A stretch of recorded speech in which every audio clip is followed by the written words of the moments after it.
فاز لە ڕاستیە من ئەمێت بەو یادەوە بۆ یادی ئەو ڕادیۆیە پیرۆزبایان لێ بکەم لە کارمەندەکانی لە هەمویان لە ڕاستیە کاتێک کە ئێمە حەسارێکی هەموو حەسارەکانمان لەسەر بە تایبەتی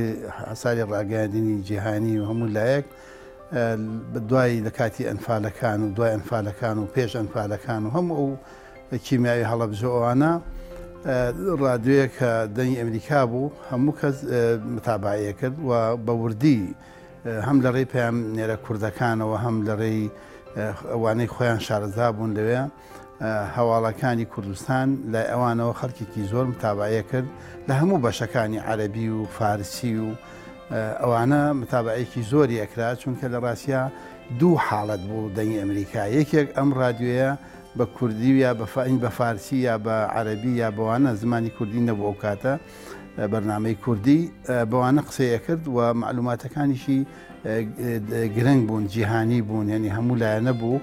ئەوە خاڵێک بوو خاڵێکی ئەوەش بوو خەڵکی کە ئومێدێکیان لە ڕویان لە ئەمریکا کرد کە ڕادیۆکە لە ئەمریکاوە پەخشە بێ